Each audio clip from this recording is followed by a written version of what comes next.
আমাদেরকে এই জুলাই আগস্টকে কেন্দ্র করে আমাদের উপর যে নির্যাতন, যে অত্যাচার ডিবি অফিসে আমাদের উপর করেছে, কয়জন নেতা এই নির্যাতনের শিকার হয়েছেন। আজকে অনেকে ধর্মকে পুঁজি করে আজকে তারা রাজনীতি করছেন। তারা নিজেদেরকে সাচ্চা মুসলমান দাবি করেন। আমরা বলতে চাই, আপনারা বড় আলেম হতে পারেন, আমরা তো ভাই মুসলমান, আমরা তো 5 ওয়াক্ত নামাজ পড়ি, আমরা হজ করি, আমরা যাকাত দেই, আমরা সুন্দরভাবে চলার চেষ্টা করি। শুধু আপনারা নিজেরাই বড় বড় মুসলমান, আর আমরা কি হিন্দু নাকি? যে মিত্র রাজনীতিতে আসলে স্থায়ী শত্রু এবং মিত্র বলে কোনো কথা নেই। আমরা কিন্তু বাংলাদেশের সমৃদ্ধি উন্নয়নের জন্য যে রাজনীতি এবং বিএনপির ভারপ্রাপ্ত চেয়ারম্যান জনাব তারেক রহমান সেই বার্তা কিন্তু প্রথম থেকে দিয়েছেন এবং মানুষের পাশে থাকার জন্য আমাদেরকে সার্বক্ষণিক নির্দেশ দিয়েছেন যে জনগণের পাশে থেকে রাজনীতি করতে হবে, সাথে নিতে হবে।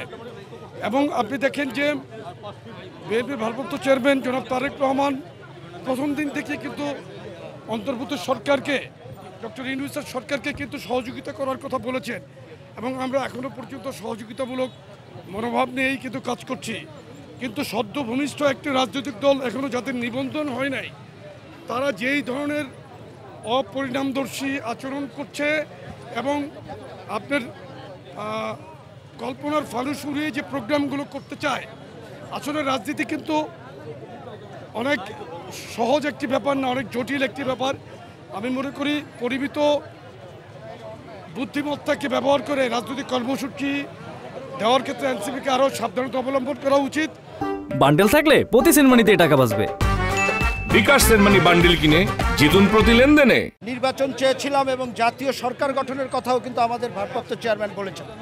আমরা কিন্তু সেই জায়গায় আছি। আপনারা দেখবেন প্রথম থেকেই এই যে বাংলাদেশ জামাত ইসলামী এবং তাদের আমি বলবো অনেকটা পালিত এনসিপি, বর্তমানে ইউনূস সরকার এবং তাদের আশীর্বাদ পুষ্ট এনসিপি, তারা পরিবেশটা নষ্ট করছে। আপনি খেয়াল করে দেখবেন বিএনপির ভারপ্রাপ্ত চেয়ারম্যান এবং জাতীয় নেতৃবৃন্দ একটি কটু কথাও কিন্তু তাদের সম্পর্কে কখনো বলেনি। আমরা এখনও বলতে চাই যে আসেন ঐক্যের জায়গাটা ধরে রাখি, সেই ঐক্য ভারতীয় আধিপত্যবাদের বিরুদ্ধে, সেই ঐক্য ফ্যাসিস্টরা যাতে দেশে আসতে না পারে তার বিরুদ্ধে। বিপদ যেটা তৈরি হচ্ছে সেটার জন্য সম্পূর্ণভাবে নতুন রাজনৈতিক দল অপরিপক্ক এবং তাদের কোনো অভিজ্ঞতা নাই, তারা দায়ী হবে। কারণ আপনারা জানেন যে সেখানে আমরা 2 দিন আগে থেকেই জানতে পারছি গোপালগঞ্জে গেলে একটা পরিস্থিতি তৈরি হবে, এটা স্বাভাবিক। তারা বাংলাদেশের লে অফ ল্যান্ড, মানুষের অ্যাটিটিউড, কোন অঞ্চলের মানুষ কীভাবে রিয়্যাক্ট করে এইসব তাদের ধারণা না নেই।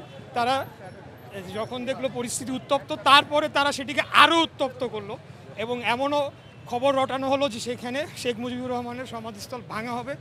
এইসব ব্যাপক একটা অবস্থার মধ্যেও তারা সেখানে সরকারি বাহিনী, সামরিক বাহিনীকে সাথে নিয়ে গায়ের জোরে সেখানে প্রবেশ করে তারা উস্কানিমূলক বক্তব্য রাখলো এবং তার পরিণতিতে যা হলো, এটার জন্য আমরা সবাই নিন্দা জানিয়েছি। ফ্যাসিবাদের বিরুদ্ধে আমরা সবাই আছি।